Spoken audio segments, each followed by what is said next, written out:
Welcome to this explainer. Today, we are completely demystifying the rapidly evolving landscape of asset finance. Honestly, if you've been watching the markets at all lately, you know things are moving at absolute breakneck speed. We're going to look at the massive technological shifts reshaping this entire industry from the top down. And then we'll drill right down to the micro strategies you actually need to choose the perfect financial partner for your business in 2025. Okay, let's dive into this. $2.73 trillion. Let that number sink in for a second. By 2028, that is exactly what the global leasing market is projected to hit, according to the business research company. I mean, that is just a staggering amount of capital flowing through this sector. We are talking about an industry absolutely swimming in opportunity. And to put that trillion-dollar figure into perspective, it represents a massive 10.2% compound annual growth rate. So, what's actually fueling all of this? Well, it's being driven by a surging global population, rapid urbanization, an absolute explosion of new startups, and, of course, massive investments in electric vehicles and green infrastructure.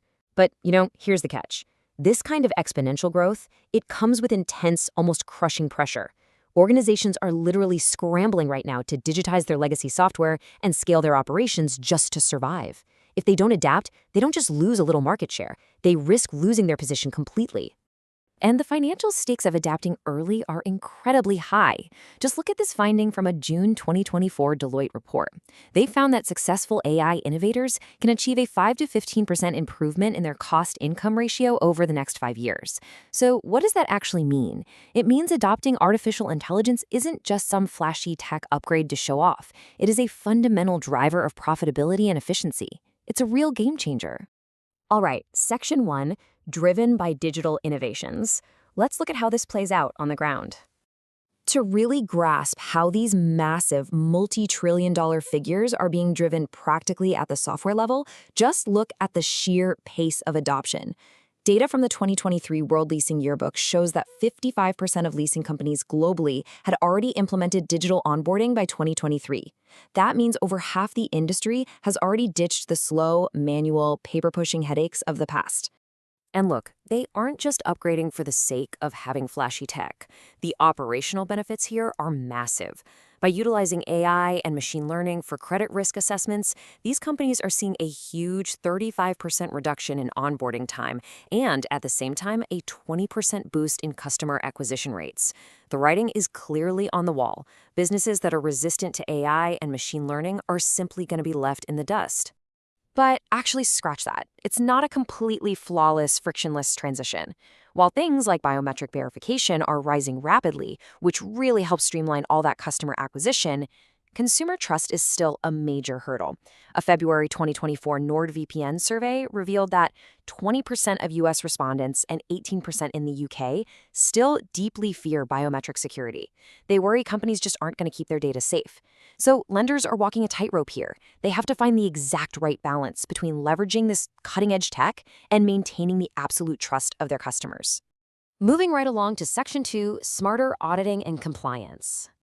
And this brilliantly illustrates how AI is completely revolutionizing the back office, way beyond just the front-end customer experience. It used to be incredibly costly, right? Buying expensive airline tickets, paying for hotels, literally flying auditors out to some muddy car lot just to verify a piece of equipment actually exists. Today, the whole shebang is different. Digital auditing uses real-time geolocation tracking. You can verify an asset's exact location instantly without anyone ever having to leave their desk. And the savings? They are absolutely dramatic. SBS client research shows that moving to a digital auditing solution results in more than a 50% cost reduction and a 40% drop in the time spent auditing assets. Plus, by removing all of that physical travel, organizations are instantly slashing their carbon footprint. It is just a massive operational win across the board. However, with smarter technology comes much smarter threats. As AI gets more sophisticated, well, unfortunately, fraud does too. According to the PwC Global Economic Crime Survey 2024, a whopping 59% of companies surveyed completed an enterprise-wide fraud risk assessment in just the past 12 months. Businesses are being forced to adapt proactively. We're seeing enhanced customer due diligence, or CDD, requirements mandating much tighter checks on customer IDs, risk assessments, and where the funds are actually coming from. Strong security is no longer optional, folks. It is literally the foundation of modern asset finance. So with all that in mind, it brings us to a very practical question for you. With the industry evolving so incredibly fast and billions of dollars on the line, who should you actually trust to finance your equipment? This is where we need to pivot. We're shifting from these massive global macro technology trends right down to the micro-level choice of picking your actual lending partner. Which brings us to Section 3, Navigating the Lender Landscape. Let's break down the players. When you need heavy machinery, you basically have a few options: traditional banks, captive lenders, and independent equipment finance companies. Let's compare them. If you go with a traditional bank, yeah, you can buy any brand, but they severely lack industry specialization. Now, a captive lender, like a dealer offering their own in-house financing, they're highly specialized, sure, but they will only finance what they specifically sell. But look at independent lenders. They uniquely combine the brand flexibility of a bank with the deep industry specialization of a captive lender. Best of both worlds, really. Let's move to Section 4 and see how this builds into the real world. The independent lender advantage. So imagine your construction business needs a new wheel loader, but you also need a lowboy hauling trailer from a completely different brand.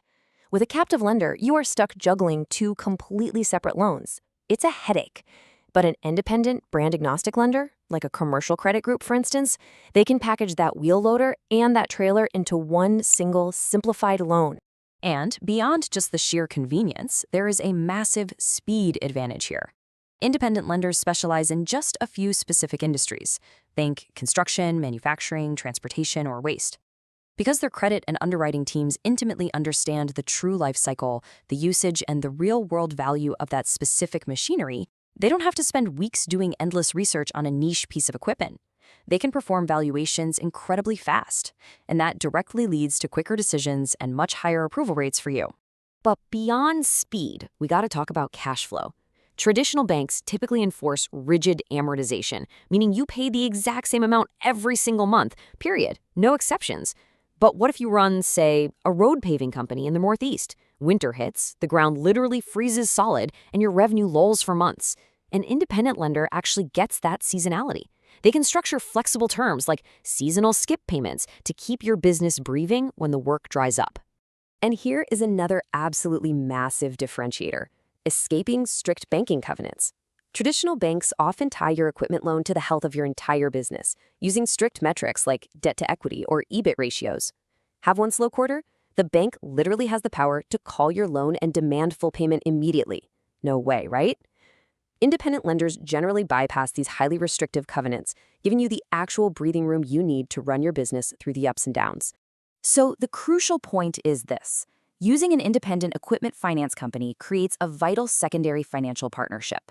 By keeping your equipment loans completely separate from the primary bank you use for your daily operations, you aren't putting all your financial eggs in one basket. If your main bank suddenly decides to limit their exposure to your specific industry, well, your equipment isn't tied up with them. This preserves your working capital lines, it mitigates your overall risk, and it gives you that essential financial optionality.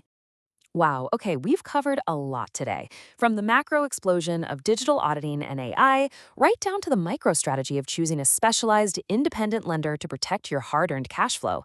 I want to leave you with this final provocative thought as we close out this explainer. Take a really hard look at your own operations. Are your current financial partnerships truly built to scale with the high-speed technology of 2025, while also intimately understanding the real-world cycles of your specific business? Because if not, it might be time to rethink exactly who is financing your future. Thanks for joining us, and keep learning.